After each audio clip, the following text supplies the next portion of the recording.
Boa noite, vamos iniciar a live. Nosso assunto é autoestima e como gostar mais de si. Passos sistêmicos para gostar mais de si.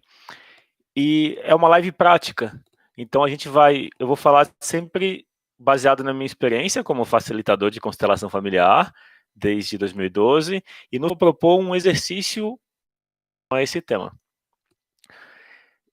Os 5 minutos iniciais, eu costumo dar um tempo para as pessoas irem chegando, às vezes atrasa um pouco entrar no site ou ligar o notebook, e enquanto isso eu vou apresentar um olhar da constelação familiar, o que a constelação familiar trouxe para a minha vida e como eu ajudo as pessoas com as sessões de constelação familiar. Em essência, a constelação familiar é sobre aceitação.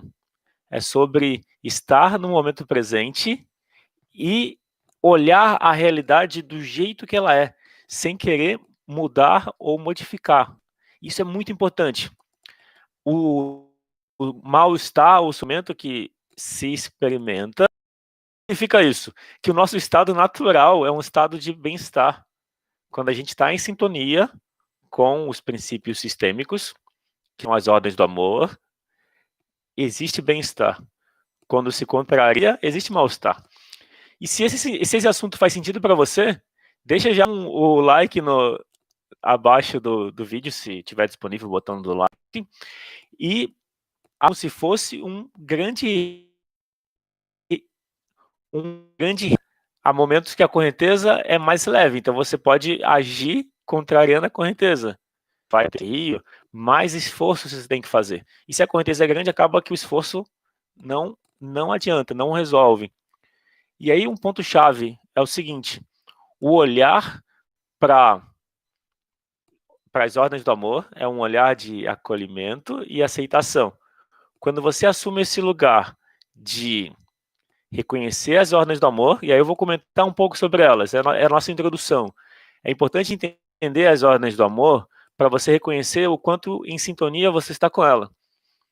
As ordens do amor, elas não são uma invenção, mas elas são um conhecimento de princípios sistêmicos, princípios da natureza. Quando você está recebendo as ordens do amor, existe bem-estar, existe o amor que cura. Então, as ordens do amor não têm esse nome por acaso. Amor é aceitação e é o amor que move a gente. Não necessariamente esse amor é consciente. A gente é movido por um amor inconsciente que conduz a gente. Reconhecer esse amor e escolher se sintonizar com ele traz bem-estar, como eu comentei. Daí, entender as ordens do amor significa entender o dar e receber. O equilíbrio entre dar e receber tem duas situações. Na relação entre pais e filhos, não é possível equilíbrio. Por quê? Porque a vida não tem preço. Então, não há como retribuir a vida aos pais. Mas, sim, é possível retribuir quando se assume a vida plenamente e se passa a vida adiante. Seja tendo filhos ou criando coisas. Quando se fala da hierarquia, é importante reconhecer quem veio antes. Então, um relacionamento anterior precisa de reconhecimento para se estar bem e estar disponível no momento presente para um novo relacionamento. Quando se fala do pertencimento ou vínculo, é uma ideia de que todos fazem parte. Então, é necessário um reconhecimento. Quando há reconhecimento de que todos fazem parte da sua família, e aí existem algumas situações sistêmicas que precisam de reconhecimento. Às vezes, quando alguém da família passou por uma experiência negativa envolvendo outras pessoas, é como se esse grupo, dessa experiência negativa, passasse a fazer parte também. Falecimentos inesperados, abortos provocados ou espontâneos, também podem ser excluídos na família. Então, na ordem do amor, pertencimento ou vínculo, é importante ter um olhar de aceitação e acolhimento para todos que vieram antes. Então, até aqui eu fiz uma introdução falando das ordens do amor, falei dessa metáfora de pensar a vida como um rio gigante. A gente está dentro desse rio, só que a gente não sente a correnteza. Só que essa correnteza arrasta a gente. para você entender a correnteza e sintonizar com ela, a forma de ter essa conexão são as ordens do amor. Quando você se sintoniza com elas, você está a favor da correnteza e existe bem-estar. Acontece uma cura. A cura é praticamente, vamos dizer, instantânea. Você sente a mudança. Então, quando se trata da autoestima, a gente vai fazer um exercício no final dessa live e você vai experimentar uma mudança. Quando você acolhe as suas emoções, existe uma mudança no mesmo momento de mais alívio. E os passos sistêmicos são 3. Eu vou falar sobre eles na parte final. Então, eu fiz essa introdução, vou dar início ao assunto da autoestima e passos para gostar mais de si mesmo. Antes disso, eu falo sobre o que envolve a autoestima, como entender a relação da autoestima com a sua vida, com a relação com os seus pais e com a família. Entender isso é a base para o exercício que a gente vai fazer no final, compreendendo os passos para gostar mais de si, ou seja, para dar boas-vindas à autoestima. Então, quando se fala de autoestima, é importante ter a seguinte compreensão. A autoestima é sobre relacionamento. Com quem? Se você tiver qualquer dúvida ou pergunta, pode deixar um comentário. E se você está gostando, se esse assunto te interessa, faz sentido e você sente que vai fazer a diferença na sua vida, já deixa um curtir abaixo do vídeo. E se tiver o botão de compartilhar, convido também a compartilhar. Então, a autoestima é sobre relacionamento. Qual relacionamento? Com você mesmo. E aí, esse é um passo-chave. Não é óbvio. A relação que você tem com você mesmo é a relação da sua mente com o seu coração. É a relação dos pensamentos com os sentimentos. Então, se você acolhe, se você aceita os seus sentimentos como certos, você desenvolve ou tem já a autoestima desenvolvida. Então, a autoestima as emoções.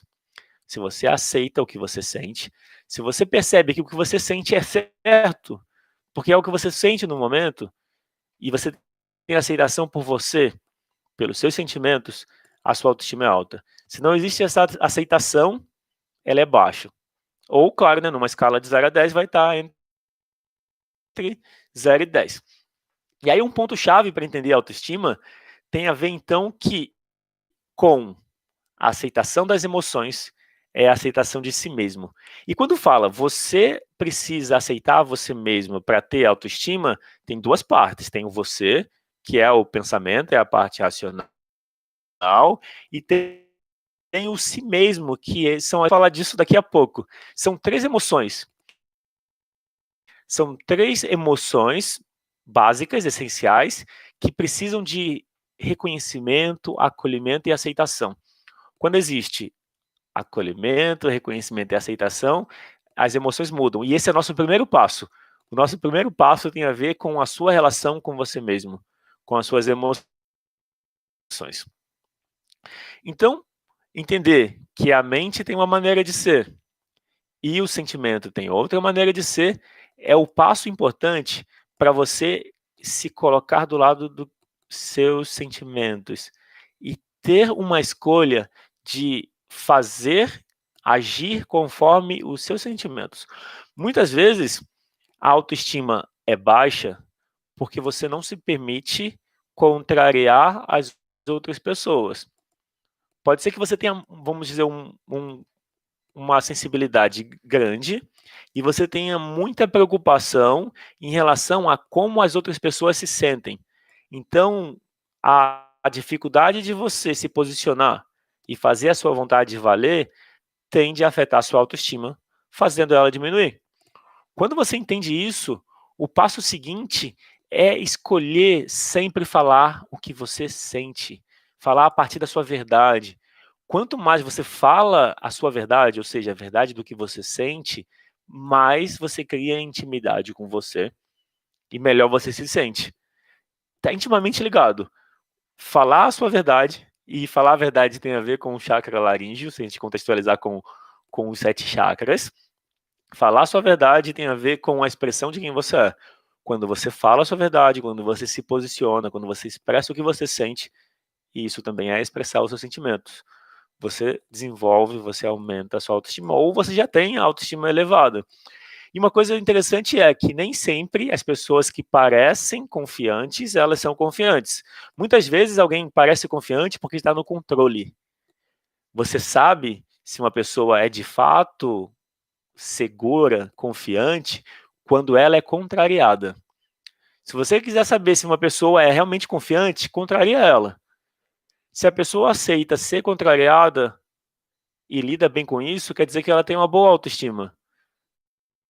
Então, pessoas de baixa autoestima, quando são contrariadas, perdem o equilíbrio emocional, perdem o controle, porque elas estão seguindo pela mente. Então, isso é um ponto-chave para identificar a autoestima da baixa autoestima, é exatamente reconhecer esse detalhe, de que a autoestima está ligada à presença e à confiança. Não tem a ver com tudo dando certo ao redor da pessoa. Porque se você é contrariado e você lida bem com isso, no sentido de entender e lidar com a situação como ela está no momento presente, isso significa uma boa autoestima. Às vezes alguém pode parecer confiante, porque fala com firmeza, fala com convicção, porque se expressa bem, mas você sabe se de fato a pessoa tem autoestima quando você contraria ela. E aí, um outro aspecto para você entender a autoestima é pensar que é na relação com os pais que a sua autoestima vai ser definida. Por quê? Se seus pais estiveram presentes, se eles ouviam você, se eles davam a atenção que você queria, significa que você tem uma boa autoestima. Por outro lado, se eles estavam sempre ocupados e não te davam atenção, há uma chance maior de a sua autoestima ser mais baixa. A não ser que você, no meio do caminho, da infância até hoje, começou a ouvir você mesma. Se você seguia por você, se você seguia pelo seu sentimento, naturalmente você construiu a sua autoestima por sua conta. Caso você não tenha tido esse, vamos dizer, reconhecimento e apoio em relação aos seus pais. Por que eu falo isso? Porque a nossa relação com a gente é um reflexo da relação que os nossos pais tiveram com a gente. Ou seja, a tendência é que você se trate do jeito que os seus pais trataram você, que também é um reflexo do jeito que eles tratam eles mesmos. Daí, é claro que a influência dos pais não é definitiva, é uma influência. Vamos dizer, é a direção da flecha. A flecha é lançada, o arqueiro lança a flecha, os pais são um arqueiro. A flecha saiu do arco, é uma direção. Essa é a nossa vida. A partir desse momento, é a nossa escolha que guia a gente pelo caminho que a gente escolhe. Então, existe uma influência que é a direção que a gente está seguindo. A gente tem a escolha de seguir novas direções, principalmente quando existe uma escolha consciente de se conectar com as emoções. Quanto mais você se conecta com as suas emoções, mais você experimenta um fluir e um bem-estar. Então, é nesse sentido que a nossa conversa está se desenvolvendo, de olhar para as emoções e acolhê-las. Olhar para a relação com seus pais. Então, muitas vezes, você acolheu as suas emoções, melhorou a sua autoestima até certo ponto. Quando eu falo das emoções, então eu me refiro à tristeza, raiva e medo. Quando você aceita e acolhe a tristeza, que é um sentimento mais profundo, você naturalmente, no mesmo instante, experimenta mais presença, mais bem-estar. Quando você acolhe o medo e se coloca do seu lado, se dá apoio, também existe mais segurança. Quando você acolhe a raiva, você tem mais, vamos dizer, foco, assertividade. Então, é necessário acolher e aceitar a tristeza, a raiva e o medo. Elas são partes legítimas da gente. Quando existe esse reconhecimento e essa aceitação, existe bem-estar, existe autoestima.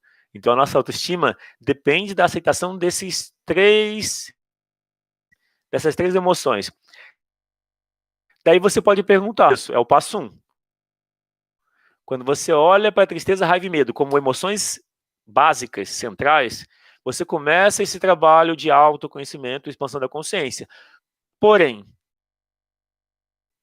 a relação com os pais ainda é necessária de ser olhado, porque muitas vezes a tristeza e a raiva e o medo estão afetados por essa relação.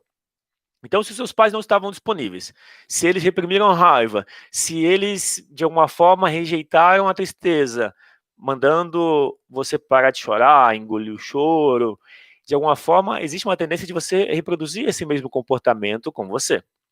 Então, olhar para a relação com os pais é o segundo passo. O segundo passo sistêmico para gostar de você mesmo. Por quê? De alguma forma, a relação que eles têm com você é a relação que você tem com você mesmo. Só que existe um detalhe muito importante, que o contexto sistêmico mostra que não basta você melhorar na relação com seus pais. É necessário também, no contexto de uma constelação, que eles se resolvam com os pais deles. Então, se os seus pais já faleceram ou se eles não têm nenhuma abertura para olhar para dentro, se curar, olhar para a relação com os próprios pais, isso não tem problema. Por quê? Em uma constelação familiar, você consegue olhar, ter, vamos dizer, representado os seus pais, e nessa sua constelação eles olham para os pais deles. Então, quando os seus pais olham para os pais deles, gratidão, aceitação, e deixa com eles o que é deles, naturalmente os seus pais ficam mais que a gente pode ter agora. E essa mudança pode vir de dentro de você. Quando existe essa compreensão, existe uma mudança que acontece no mesmo momento.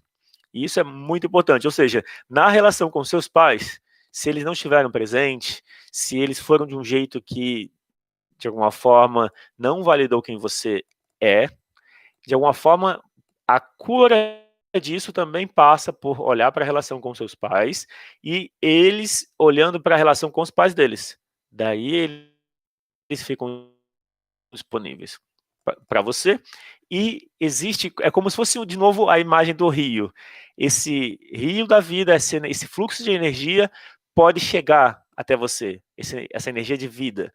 Então, a conexão com os pais e com os avós, de alguma forma, é uma condição, vamos colocar assim, para você sentir o maior bem-estar e presença. Se os seus pais não estão conectados com os pais deles, têm ressentimentos, mágoas, julgamentos, isso afeta a sua vida. Por isso é importante fazer uma constelação familiar, porque extrapola o contexto do que depende só de você. É um campo que envolve o seu pai na relação com eles. O terceiro passo sistêmico, ele também é muito importante. E muitas vezes a autoestima ainda não chega no ponto máximo que poderia chegar, porque ainda falta esse terceiro passo. E qual é o terceiro passo? É olhar para a família como um todo e reconhecer que pode haver ou que há pessoas excluídas. Quando há pessoas excluídas na família, existe um mal-estar que envolve a todos. Esse mal-estar que envolve a todos da família, quando é reconhecido, ou seja, é necessário reconhecer, existe um mal-estar, normalmente é a tristeza. Nas famílias, por exemplo, não em todas, mas em algumas famílias, ou em muitas, é comum ter pessoas que fazem uso de drogas, seja o álcool, compulsões, ou se tornam viciados em trabalho, ou seja, ficam o tempo todo ocupados. De alguma forma, essa é uma pista para uma dificuldade de lidar com as emoções. A dificuldade de lidar com as emoções tem a ver com uma fuga delas, em se ocupar, em ficar sempre fazendo coisas. Então essa é uma pista. Se você vê isso na sua família, se tem casos de alcoolismo, de drogas, de violência, a violência também é um ponto importante para ser falado. Toda violência é uma manifestação de uma necessidade não atendida. Então, é importante olhar para as emoções, porque uma das necessidades, cada emoção tem a ver com uma necessidade. Eu vou exemplificar. A tristeza tem a ver com uma necessidade de conexão, pode ser outras necessidades também. Eu estou citando alguns exemplos de necessidade. Necessidade de conexão, de significado, de participação, de pertencimento. Quando alguma dessas necessidades não é respeitada, é quando a gente sente a tristeza, como um sinal para a gente voltar para o eixo, para a gente se conectar com a gente mesmo, com quem a gente é. A raiva tem a ver com uma necessidade de autonomia, de ação, de posicionamento, de autoexpressão, de... Bom, quando alguma dessas necessidades não é atendida, a gente sente raiva. Como a gente resolve a raiva? Buscando atender às necessidades que a raiva quer defender. Então a raiva é legítima, é saudável, porque ela defende necessidades que são essas que eu falei. Assim como a tristeza defende outras necessidades. O medo. O medo manifesta necessidade de segurança, de estabilidade, de previsibilidade, de preparação, de planejamento, de apoio e de integração, de união, de espírito